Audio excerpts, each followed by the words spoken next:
This is Brian, Atlanta Hot Tub Center, Tub Talk 101, and today, by popular demand, we are going to do swimming pool versus swim spa.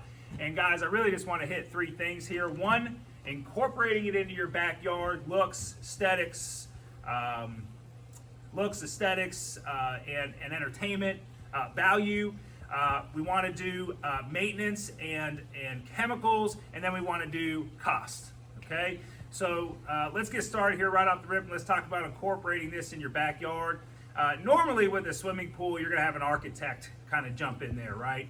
And they're going to design this swimming pool in your backyard for you to relax in, for entertainment value, and quite frankly, yes, if you do it and do it right, it is going to look better than a swim spa, right? I mean, there's just no question there. But there are things you can do with the swim spa. You can, like we have here in the showroom, you can wrap it in a deck. Some people wrap it in a deck all the way up to here. Some people kind of stone up to it and stuff. Some people put it in a vault. There's all sorts of things that you can do to incorporate the swim spa into your backyard and make it look, very appeasing, right? So let's move on to number two. We talk about chemicals and maintenance.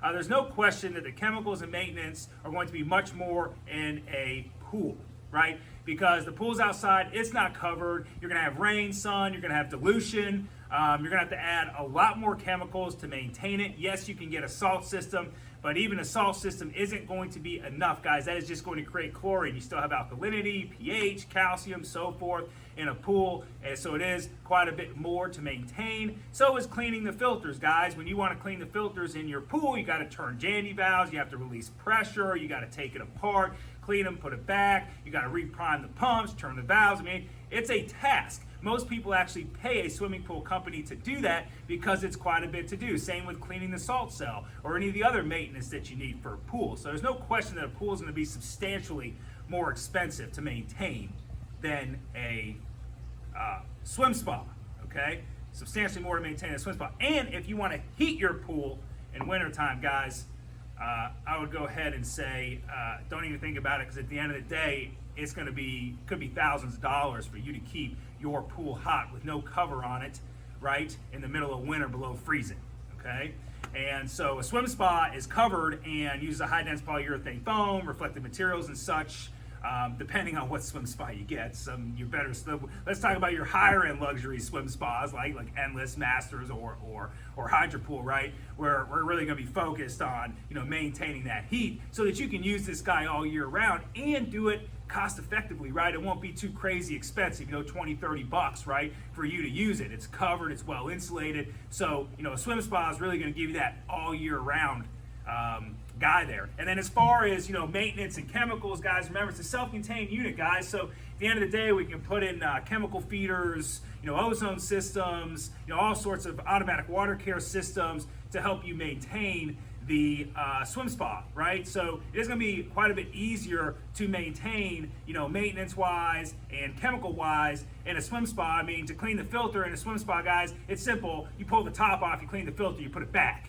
You don't have a bunch of jandy valves and stuff to turn to pull your filter out, right? So again, it's just going to be quite a bit easier, chemicals and maintenance-wise, in a swim spa. Okay, so it's going to be quite a bit easier in a swim spa. And now, guys, let's get down to cost. What we're seeing here in Georgia, swimming pools, a good quality swimming pool starts about $80,000. Okay, you can go up to about $120,000, and normally you have an architect involved, and you've got, you're also doing a fair amount of planting new trees and so forth, right? So a lot of landscape. So I mean, you can go north of $150,000 pretty easily with a swimming pool. Let's just say on average you're going to spend $100,000 on a swimming pool putting it in, and swim spas start at $20,000 and go up to $50,000. So most likely you're going to pay about a third of what a swimming pool is to use or to purchase a swim spa, right? So at the end of the day, a swim spa is going to be substantially cheaper. And guys, really what this comes down to is what it is, why you're purchasing, right? Why you're buying a pool or why you're buying a swim spa, right? If the idea is, hey, I want to entertain, I want my backyard to really just look awesome and beautiful and have that show off backyard, and you're going to entertain and you want to float around in the pool and all that stuff, hey, more power to you. I'm not telling you to go either way, right? But you've got to make that decision. You know, a swim spa is going to give you, you know, some exercise, right? You can walk, you can row, you can bike, you can swim, you can do all these things in a swim spa, so it's a little bit more versatile. And you can still put a floater in here. You can still float around in a swim spa, you know, as well. So, guys, I think there's really pros and cons to both, and it's important for you to sit down and really draw out a list of the things that you want out of your pool and pool or swim spa, so that way you can really make a decision on what's best for you and your family.